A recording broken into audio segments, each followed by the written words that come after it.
«Здравствуйте. Вы ведь, кажется, работали в полиции?» — спросила торопливо гостья, когда перед ней открылась дверь. «Я не ошибаюсь?» «Нет, вы не ошибаетесь». После секундного замешательства ответил хозяин квартиры и уставился на женщину с немым вопросом в глазах. «Тогда...» — она взволнованно вздохнула. «Я могу с вами поговорить?» «Поговорить? А почему нет, если просто поговорить?» Хозяин натужно улыбнулся и распахнул дверь шире, пропуская женщину в свою квартиру. «Проходите, вы, кажется, проживаете в нашем доме в соседнем подъезде. Мы с вами иногда встречаемся во дворе, ведь так?»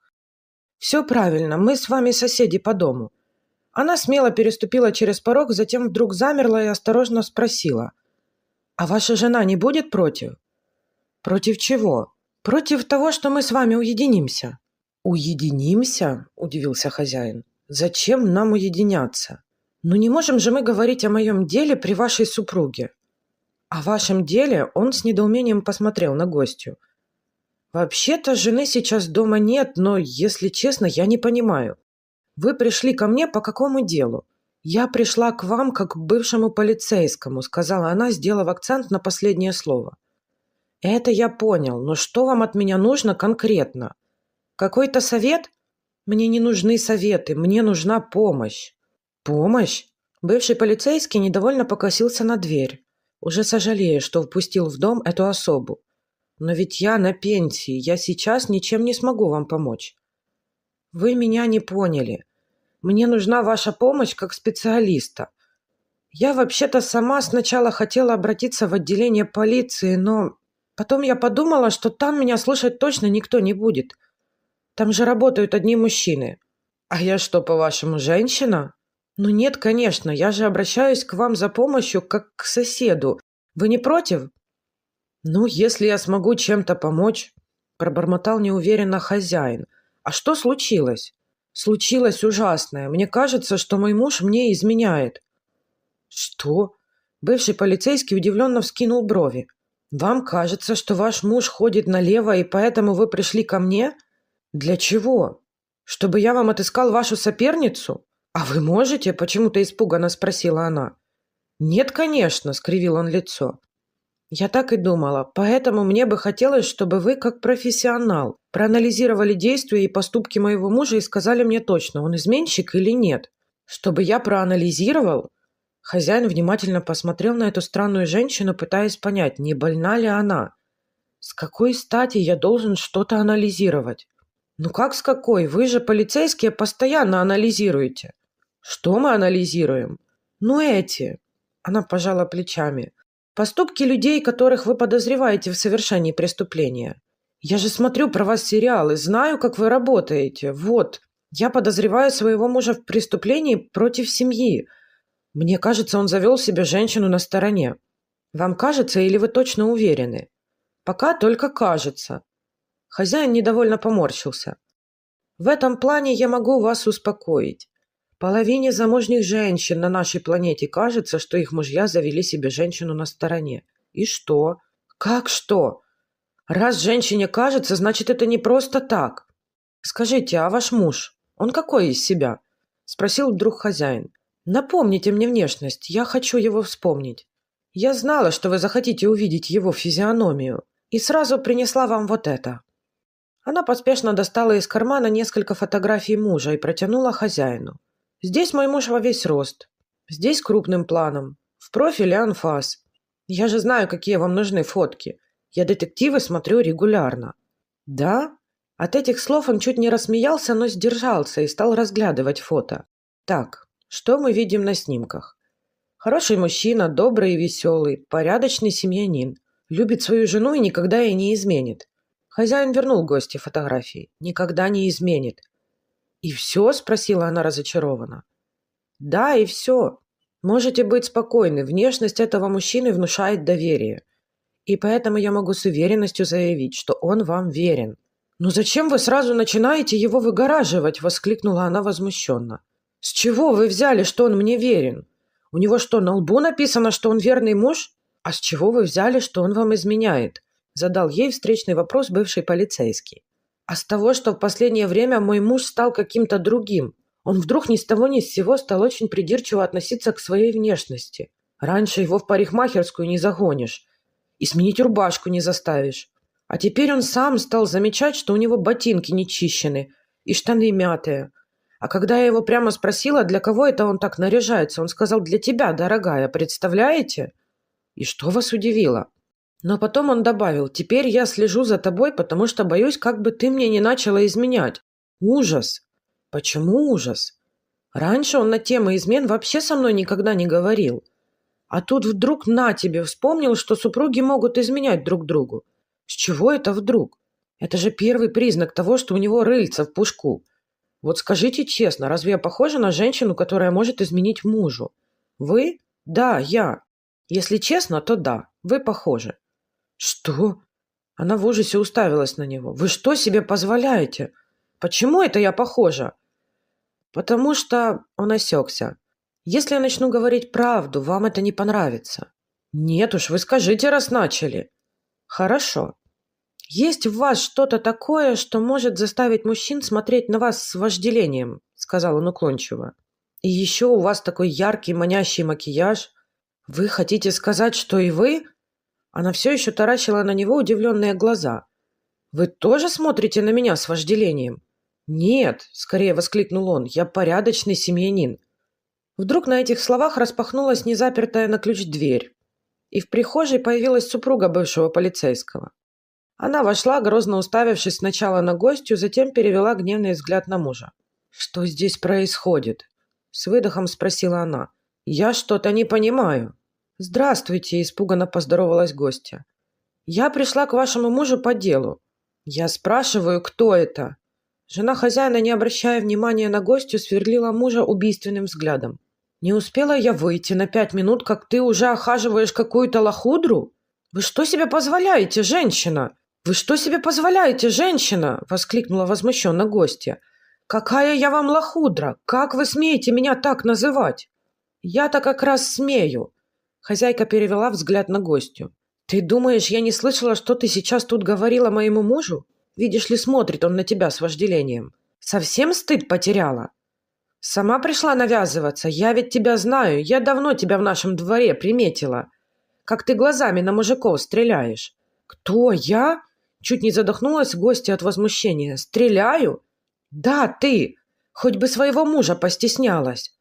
Он у тебя такой порядочный, а ты изменщица». «Кто изменщица? Я изменщица?» – простонала гостья. «А вы почему молчите?» – закричала она на бывшего полицейского. «Объясните своей жене, что она ошибается, что я пришла к вам за помощью. У тебя муж есть!» – закричала жена хозяина. «А ты к чужим мужьям за помощью бежишь, шалава!» «Да скажите вы ей!» – жалобно взмолилась гостья, обращаясь к хозяину. «Почему она на меня так кричит?» «Потому что назревает криминальная комедия», – пожимая плечами, невесело пробормотал бывший полицейский. «Вам бы лучше уйти отсюда, женщина, и поскорее, пока комедия не превратилась в трагедию». «Да, иди давай отсюда!» – замахала кулаками хозяйка. «Вот я твоему мужу-то расскажу, как ты от него бегаешь на сторону. Расскажу!» «Да я вас! Гостья так и не договорила, что она сделает с хозяевами, и поспешно метнулась к двери. «Что, попался?» Теперь уже на мужа закричала хозяйка. «Я тебе говорила, что ты когда-нибудь попадешься. Поймала я тебя?» «Ну ты, Маруся, даешь!» – хохотнул вдруг хозяин. «Не разобралась и опять людей пугаешь. Все, прекращай скандалить». Бывший полицейский скорее закрыл дверь, чтобы соседи не услышали, что сейчас про него станет кричать его супруга. Но соседи все равно все услышали. И нисколько не удивились, потому что они давно уже привыкли, что в этой квартире женский голос очень часто кричит разные слова про измены. А мужчина в ответ только похохатывает. All right, everyone's presentations are done. Nick, the manager, said as he tried to move the discussion forward. Excuse me, I haven't. I recently found out something. Nick interrupted me and began to speak. There's apparently someone in this department who didn't graduate high school and is just a part-timer. Meetings should be for employees only. Absolutely right. His lackey, Mike, of course, agreed with Nick. I'm leaving. After leaving the meeting room, I started to shut down my computer. I noticed that an email had arrived, not in my personal inbox, but in the company's shared email. Thinking, there's no point in speaking up, no one will listen, I went home quietly. The next day, I heard a commotion from Nick's desk. He was staring at his computer screen, his face pale. "Nick, is something wrong?" Mike looked at the screen with him. And he turned even paler than Nick. Why is he so angry? Knowing the reason for Mike's distress, I thought to myself, serves them right. My name is Adam. My mother passed away when I was in the 9th grade, and I was raised by my father. Well, you could hardly call it being raised. After my mother passed, my father changed. He drowned his sorrows in alcohol, and though he still went to work, he squandered our living expenses on horse racing. Because of that, I had to start working part-time as soon as I entered high school. Every month, I went to the convenience store with bills in hand that couldn't be auto-deducted from my father's account. Even though I endured it because I didn't want to be alone, I reached my limit in my second year of high school and dropped out. I found a live-in job at a distant inn. Thank you for everything. The day I left home, my father, still staring at the TV, spoke. Take care. That was our last conversation. Back then, 18 wasn't the age of majority, so I needed my father's permission to work, and I couldn't hide my place of employment. Yet, my father never visited me even once. I kept working just to survive, and before I knew it, I was 42. Years of hard work paid off, and I was transferred to the headquarters. I was thrilled to be recognized by the company, as I thought I'd be working in the field until retirement due to my lack of formal education. Listen up. Our work can change the future of our employees. Don't drag us down. On my first day after the transfer, Nick, dressed in an expensive suit, spoke sternly. There was a reason for this. Our inn was located in a prominent tourist destination, known so well that everyone in the state could sing its commercial jingle. At its peak, we had 5 locations within the state. But that was long ago. Due to financial difficulties and aging facilities, only the place where I had worked for many years and the original establishment remained. I was prepared to lose my job anytime, but now there was a glimmer of hope. With the rise of social media, the tourist area where the inn was located started gaining attention again. Depending on how hard the sales department, where I was transferred, worked, we could either thrive or be forced to give up this prime location to the new hotel chains continuously popping up. For Nick, who had switched careers from another industry to strengthen our sales, this was a battle he couldn't afford to lose. I understood why he had to be strict. I will do my best. Nick sneered at my enthusiastic declaration. Did you not hear what I said? I'm sorry. I thought I was listening carefully. Out of habit from years of customer service, I apologized reflexively, though I had no idea what had offended him. Someone was watching me with a smirk. In this department, there are those who are expected to excel and those who have been shoved here because they have nowhere else to go. You are the latter. It was Mike, the section chief. He's 7 years younger, at 35. But he was called to headquarters much earlier than I was and had been moving around within the headquarters ever since. I'm not jealous, but I can't accept that he's my boss.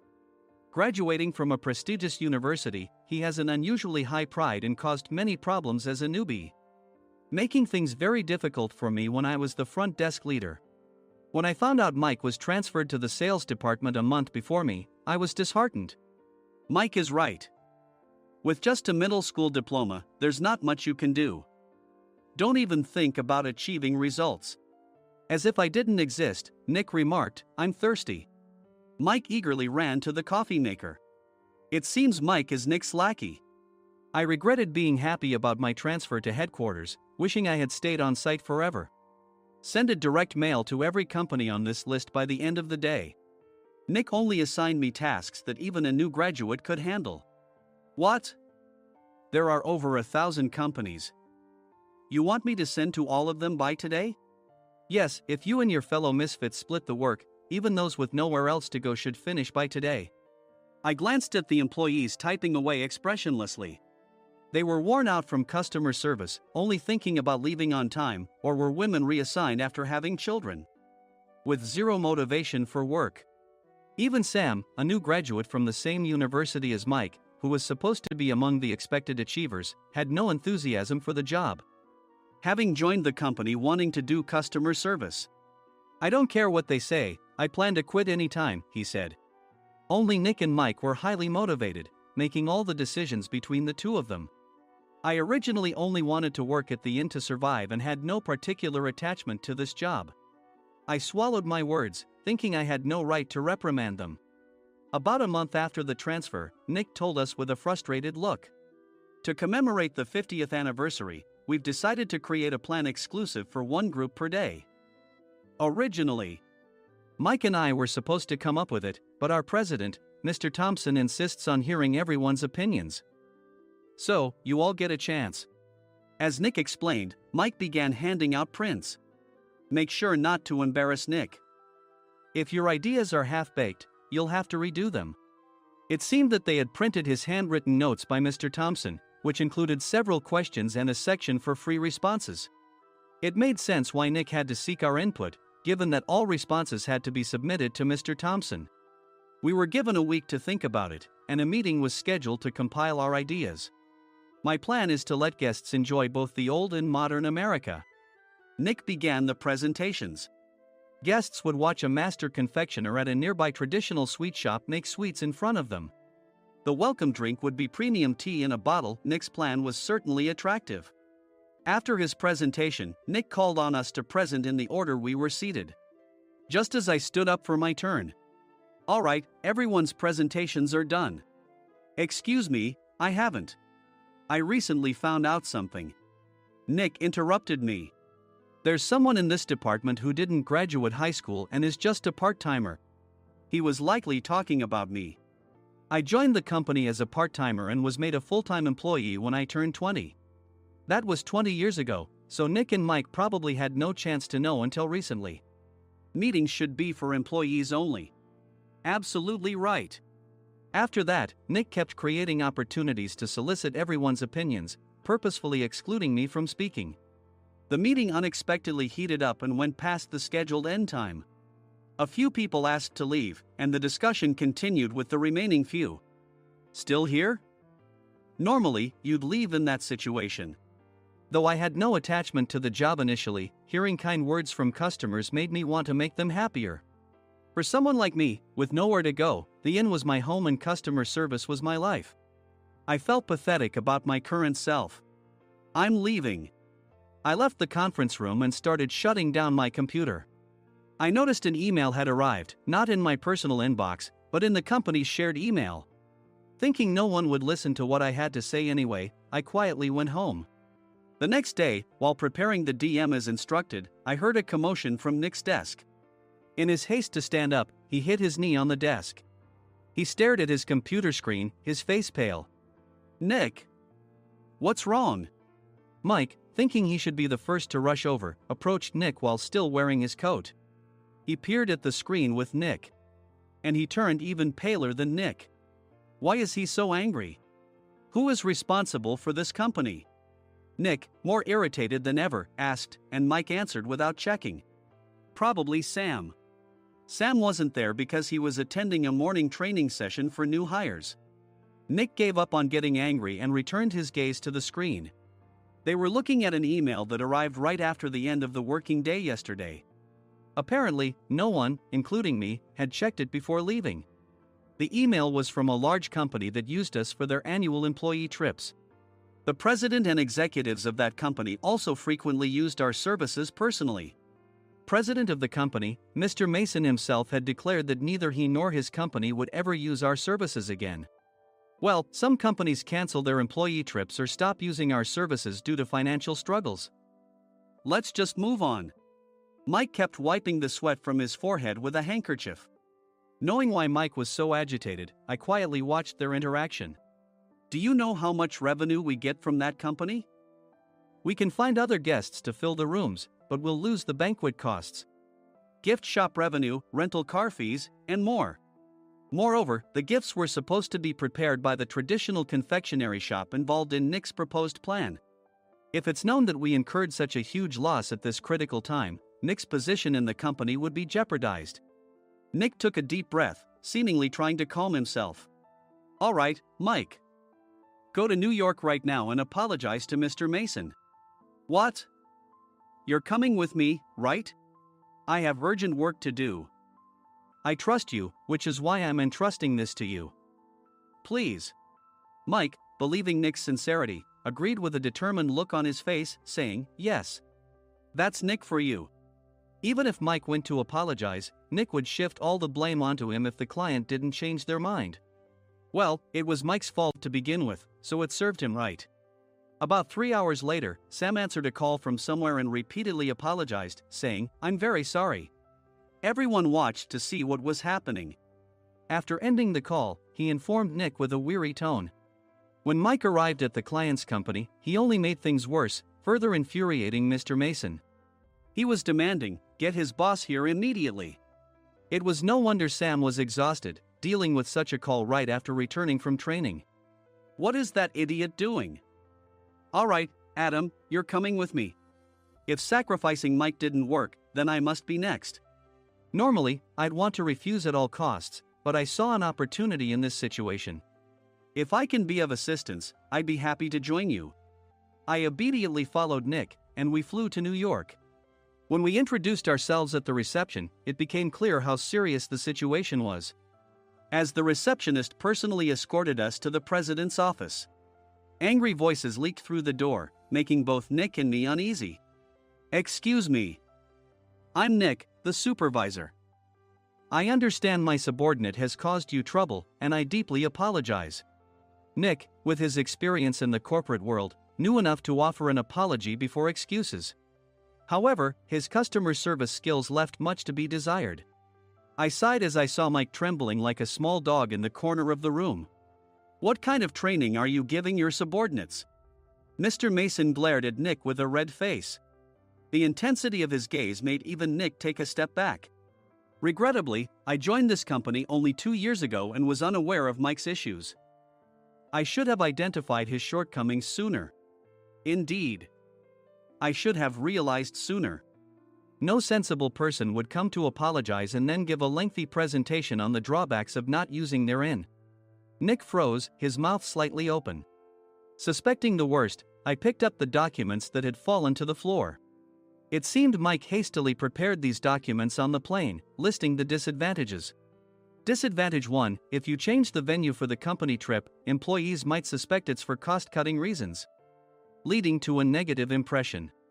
Reading it aloud half-jokingly, Nick snatched the papers from my hand and checked the contents with a furious expression. Among the stack of documents was a receipt from a nearby convenience store's copy machine. I felt a pang of dread, hoping he hadn't shown the receipt as well. What do you think he said when I asked what kind of nerve he had to do this? I'm very sorry. Faced with the dire situation, Nick must have thought there was nothing left to do but apologize. In a voice smaller than I'd ever heard from him, he uttered words of apology. He said, I'm a Harvard graduate. I don't believe I said anything wrong. Mike, what have you done? Forgetting his plan to pin the blame on Mike, Nick yelled loudly, even in front of Mr. Mason. I didn't do anything wrong. You're still saying that? Look at him. Mike pointed at me with a shaking hand. I was assigned to headquarters in my 20s and now I'm a section chief. This guy only made it to headquarters at 42. Everything I've done proves I was right. So why are we losing the contract? Having said his piece, Mike collapsed to the floor. Of course. You were sent there because you had nowhere else to go. Mike never expected to hear such words from someone he looked down upon. He lunged at me, and Nick hurriedly stepped in to stop him. Mr. Thompson told me Mike is a quick thinker, and to take good care of him. There's no way he was pushed aside. Don't make things worse here. He didn't say quick thinker, he said only quick-witted, didn't he? I don't remember that part. I recalled the many troubles Mike caused when he was a newbie. When Mike was on the front line, his pride was so high that he never apologized to customers. Customer service, especially in our job, doesn't work alone. It brings both good and bad situations. If the front staff or housekeepers made mistakes, or the cleaning company didn't properly clean a room, one had to apologize to the customers regardless of personal fault. Mike, in such situations, would never apologize, insisting he wasn't at fault. This often angered customers, and as the front desk leader, I frequently had to apologize on his behalf. He caused complaints and disrupted operations, which is why he was quickly moved to headquarters. In departments where he didn't interact directly with customers, his quick thinking was beneficial and things went well. But it seemed his flaws were starting to show. Corporate reservations are supposed to be entered into the system by the sales representative. But a quick check yesterday revealed that more than 10 items were missing from the client's reservation. The handover document clearly stated what needed to be prepared. Why didn't you enter it into the system? Why do we have to give them special treatment? Filling rooms near the banquet hall, setting up all the food in advance. Specifying the brand of wine, they're too demanding. No wonder he always angered customers, I thought, feeling a headache coming on. Grouping them in rooms near the banquet hall is for our benefit too. It makes it easier for the staff to set up beds and serve breakfast since everyone's schedule is synchronized. As for the other requests, Mr. Mason suggested them to lighten our load. I didn't know that. Nick finally seemed to realize that Mike was the one who had angered the client. What did you say to them? I just told them we wouldn't give them special treatment anymore. We shouldn't waste effort on things that don't bring in money. I was utterly exasperated at his lack of understanding of customer service. Of course, we shouldn't comply with unreasonable demands. But carrying over successful practices from past stays makes customers feel remembered and enhances their experience. Good memories encourage repeat visits. That's part of our job. I looked down at Mike, who was sitting on the floor. In our job, nothing is a waste. Mr. Thompson likely moved you to the sales department, hoping you'd finally understand this. How do you think he feels now that you've failed to meet his expectations? Mike, tears in his eyes, fled the president's office. I was amazed he still hadn't apologized. You have it tough, Adam. It's okay, we're all employees of the same company. I deeply apologize for this disrespectful incident. Especially after all the care you've shown us. If it weren't for you, Adam, I really would have stopped staying here. When I heard you were moving to the sales department, I was willing to reconsider if you handled it. Seeing us talk so amicably, Nick's face contorted. Do you two know each other? Adam's service is excellent. I always requested him specifically. Normally, we don't accept specific staff requests, but we made an exception for Mr. Mason, adjusting my shifts accordingly. He had personally stayed at our hotel just before my transfer, and during casual conversation, I mentioned, I'm moving to the sales department soon. If I hadn't told him then, things could have been much worse. Please continue to take care of us. I look forward to it. On the return flight, Nick awkwardly offered me a can of beer. It's still working hours. Of course, I had no intention of forgiving him for a single beer. Nick might try to pin everything on Mike and avoid any consequences. While pondering this, a startling fact came to light. Nick, the tea bottles for the plan have arrived.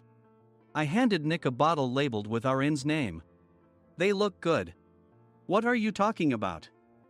These are plastic bottles. I had assumed we would use the trendy, high-end bottling tea.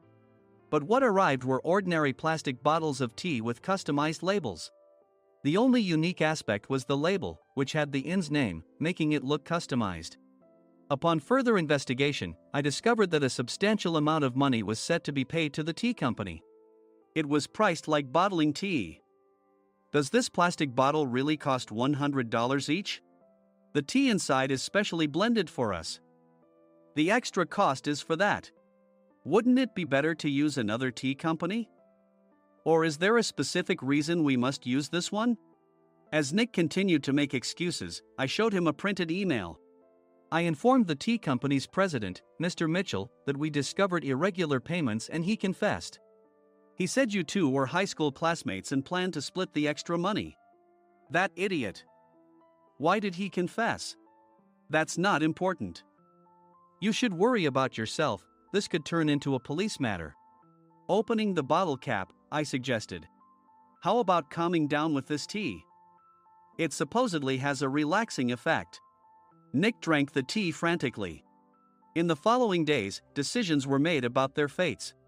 Mike was reassigned to the General Affairs Department, with no chance of transfer or promotion, as per Mr. Thompson's orders. As for Nick, since the payment to the tea company hadn't yet been made, he narrowly avoided legal trouble. Instead, he was encouraged to leave the company, and to avoid further complications, Nick submitted his resignation. Rumor has it that connections between HR departments have made it difficult for him to find new employment. Even though it was good to have those two gone, something unexpected happened in the sales department. Everyone became motivated and united in refining the 50th anniversary plan. In the end, my plan was adopted. We collaborated with the Tourist Information Center to provide personalized guides. The plan, tailored to the number of guests, was truly special for the 50th anniversary. Hey, is Adam's family coming to stay? I immediately booked that special plan for my family. Sam noticed it on the reservation list and quickly picked up on it. Yes, I'm inviting my father. That's great. I might invite my parents too. I lacked the courage to face my father just as Adam. But here, with the confidence Mr. Mason praised, I felt ready. The 50th anniversary plan was a perfect opportunity to reconnect with my father. I hoped to bring back the days when we could laugh together as we once did.